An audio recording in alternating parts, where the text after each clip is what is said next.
Hello friends, Metrolite से आर्यन ठाकुर। नमस्कार।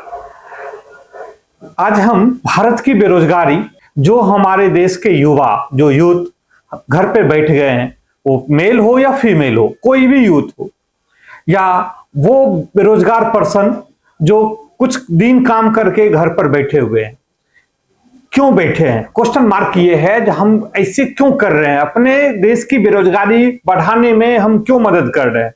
इसको हटाने में हम मदद क्यों नहीं कर रहे हैं? भारत सरकार इतनी तेजी से काम कर रही है, हर स्टेट की गवर्नमेंट इतनी मेहनत कर रही है, इतनी तेजी से गवर्नमेंट काम कर रही है, लेकिन अभी भी भारत की बेरोजगारी कम नहीं हो पा रही है। इसका रीजन हम सभी भारत नागरिक जो भी हैं, जो घर पर बैठ गए हैं, जो 18 ईयर से ऊपर हैं, या जो काम करना चाहते हैं वो काम करने के लिए नहीं आते, नहीं घर से निकलते हैं, भारत की बेरोजगारी बढ़ती जाती है। इसका रीजन सिर्फ हमारी भारत की नागरिक है। अब ऐसा क्यों है?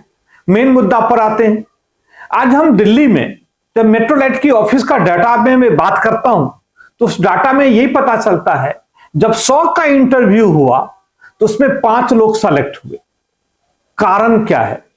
ऐसा क्या क्राइटेरिया है जो आप सेलेक्ट नहीं हो पाते हैं? मतलब नॉमिनल क्वेश्चन सब आपसे पूछा जाता है, क्वेश्चन नहीं पूछा जाता है, आपसे बातचीत किया जाता है, लेकिन आप रिजेक्ट करते हैं जॉब को। जॉब देने के लिए कंपनी बैठी हुई है, लेकिन आप रिजेक्ट करते हैं और आप बेरोजगार हो जाते हैं।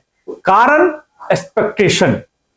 आपकी एक्सपेक्टेशन इतनी हाई हो रहती है जो आपको जॉब मिलने में कठिनाई होती है। आप रिजेक्ट ज्यादा करते हैं, सेलेक्ट कम करते हैं।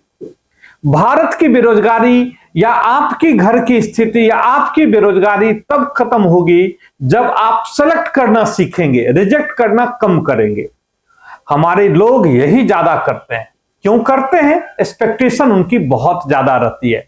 किसको लेके?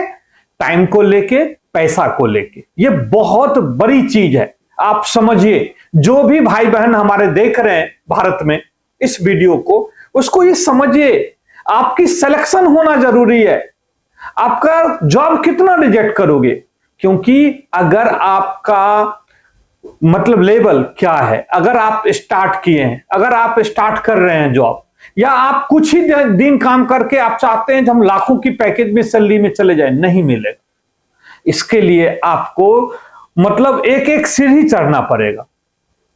आपकी बड़ी क्या समस्या है? जहां तक मैं समझ पा रहा हूं, जब मैं डाटा उठाता हूं, डाटा उठाने के बाद जब मैं देखता हूं सिलेक्शन की रेशियो कम होते हैं और मैं अपने स्टाफ से बात करता हूं, तो मुझे यह पता चलता है जो रिजेक्ट का कारण क्या है। तो बच्चे 12 घंटा में काम करना नहीं चाहते हैं, बच्चे सैलरी का हाई पैकेज मांगते हैं। बिल्कुल सही है, दोनों डिमांड आपकी बिल्कुल सही है, होना भी चाहिए, क्यों नहीं होनी चाहिए। लेकिन कब? जब आप काम करेंगे, जब आप काम सीखेंगे, जब आपको एक्सपीरियंस होता जाएगा, आपकी प्रमोशनल स्केल होता जाएगा, आपकी आवर घटता जाएगा। क्या होता है जी, स्टार्टिंग में जब आते हैं तो आपकी एक्सपेक्टेशन रहती है जो हमें 8 ही घंटा का काम मिले। लेकिन क्या दिक्कत है, जो हेल्थ सेक्टर है उसमें मैक्सिमम हॉस्पिटल में 12 घंटे का काम चलता है। काम तो आपको 12 घंटा करना पड़ेगा। आपको कंपनी 4 घंटे का ओवरटाइम देती है, क्योंकि 8 घंटे का जो सैलरी है वो देगी और 4 घंटे का ओवरटाइम देगी। तो ओवरटाइम आप नहीं करना चाहते हैं, आपका ये एक्सपेक्टेशन रहता है कि हमें 8 ही घंटा का काम मिले। लेकिन भारत देश में सभी ऑर्गेनाइजेशन में 8 घंटा का काम नहीं है, कहीं कहीं पे 12 घंटा का भी काम है। और मैं फ्रेशर से ये रिक्वेस्ट करना चाहता हूं, जो फ्रेशर हैं, दूसरे को देख के आप अपने आप को नहीं आंकिए। क्योंकि जब दूसरे को देखते हैं, जो कोई आपके भाई, कोई नोन पर्सन, कोई फैमिली मेंबर, कोई फ्रेंड्स, कोई आपके गांव के कोई रिलेटिव, वो 8 ही घंटा में इतना पैसा कमा रहा है, तो वो एक दिन में नहीं कमा रहा है।